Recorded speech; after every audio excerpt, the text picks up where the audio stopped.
At 78, Sally Field has reached a stage in life where reflection replaces hesitation. And in looking back, she has spoken with unusual clarity about the truth of working with Robin Williams.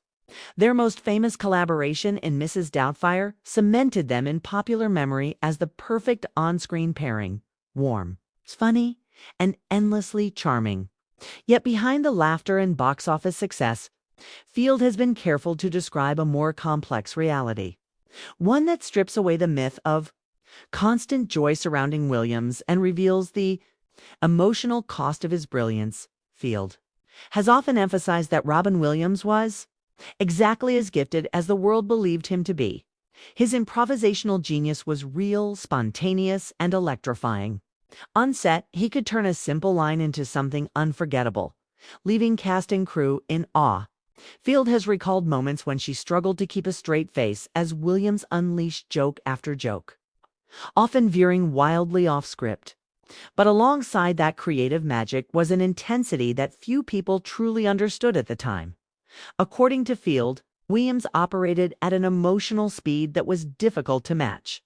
His mind never seemed to slow down, and while that energy fueled his comedy, it also created distance. Field has said that there were moments when she felt she could not reach him, even while standing right next to him. The truth she later came to understand was that Williams was often performing not just for the audience, but for survival. Humor was not simply his craft. It was his armored. Field has spoken candidly about how challenging it could be to work opposite someone who is constantly in motion emotionally. While the public saw Williams as endlessly approachable, Field observed that he could also be guarded, retreating inward when the cameras stopped rolling.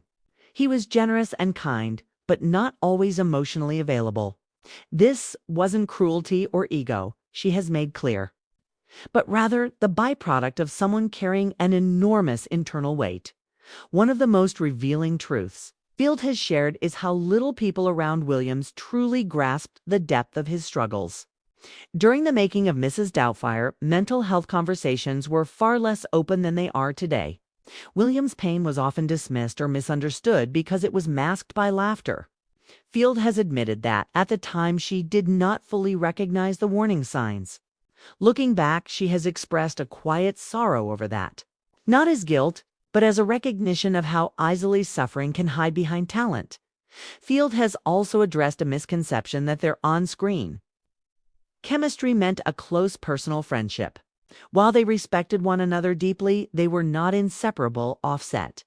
Field has explained that Williams lived in his own emotional universe, one she could admire without fully entering. This honesty has been striking to fans who long imagined their relationship as a fairy tale. For Field, telling the truth means acknowledging that admiration does not always equal intimacy. After Williams' death, Field's reflections took on greater weight. She has spoken about how devastating it was to realize that the man who made the world laugh so effortlessly was fighting battles largely unseen. She has rejected the idea that love or success alone could have saved him, calling that belief unfair and simplistic. The truth, as she sees it now, is that Williams' illness was not something that could be cured by friendship or applause. At 78, Field has become one of the voices urging people to look beyond surfaces, especially when it comes to mental health. Her reflections on Williams are not sensational or accusatory. Instead, they are grounded in empathy and realism. She honors his legacy by refusing to romanticize his pain or reduce his life to its tragic ending. In doing so, she offers a more human portrait of a man too often flattened into a symbol. What Sally Field ultimately exposes is not a scandal, but a misunderstanding. Robin Williams was not simply a comic genius who hid sadness behind jokes. He was a deeply sensitive person navigating an illness in a world that didn't yet have the language to fully support him.